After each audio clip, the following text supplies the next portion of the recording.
You will look at perimenopause and menopause differently after hearing about these uncommon symptoms, and there are a lot.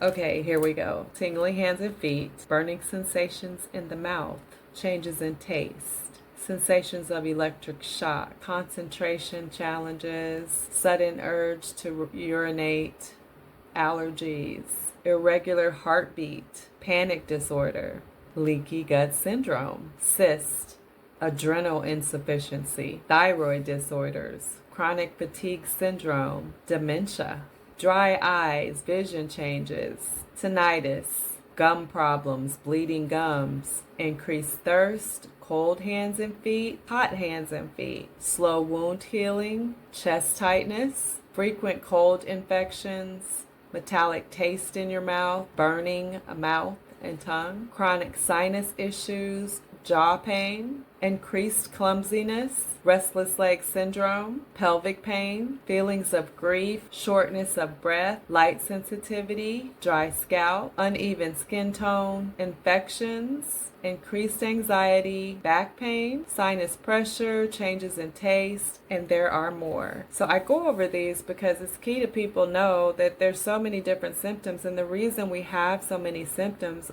that the doctors just don't talk about it is because when we have lower estrogen and progesterone, it causes our cortisol to go high, first of all. Second of all, our body, we have estrogen and progesterone all over in the joints and the heart. Like, this is why we end up with problems, because the body, when it begins to make less estrogen, then of course we're going to have issues all over the body. It's just common sense that would happen if your hormones are being depleted, and that the hormones that you need for your body to operate in the correct way, in the healthy ways. So I wanted to make sure and do a quick video about some of these symptoms, and there are over 100. So it's key to know that there's so many of them, and that way when you go to your doctor and he tries to give you some medication for something I mentioned, you can ask doctor, hey, can you check my hormone levels? Especially if you weren't ever told that you had menopause or perimenopause. By the way, perimenopause can last up to 15 years. I know for myself, I slowly started going into perimenopause. So I had some of these symptoms early on, and they were missed. Because I started perimenopause before I was 40, they weren't looking at the hormones at all. I had to figure that out and say, hey, look at my hormones. And so I'm just making sure to share my knowledge with others to know if you are having some issues out there and you are just beginning to think, oh, what is going on with me?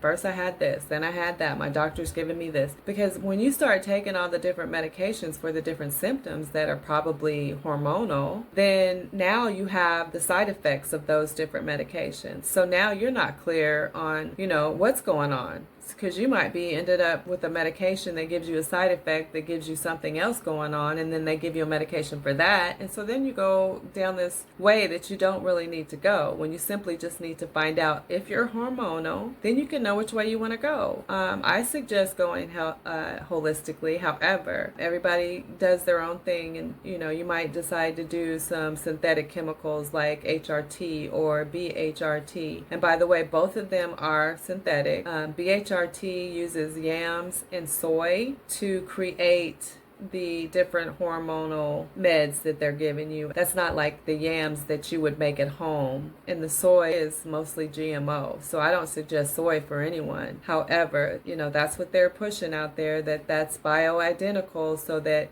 that's close to your hormones, so people think that that's more natural, when really, when you put chemicals in with that, it's not natural. Why not just go get you some yams? You know what I mean? Or if you don't want to eat a lot of yams, let's say you don't like yams, you don't want to incorporate that into your meal, or let's say that you come from the perspective that, that's depleted and it's not giving you what you need, well, then get a supplement. They have wild yam supplements in the women's section at any health food store. So that's my rant about all the different symptoms that we can get in the stage of perimenopause and menopause. And I would like to just say thank you for watching. Please subscribe, like, and share the video. Get down in the comment section. Share what you know and what you might have been through that might be helpful to others, and I would appreciate that very much. And I'll see you in the next video. Bye now.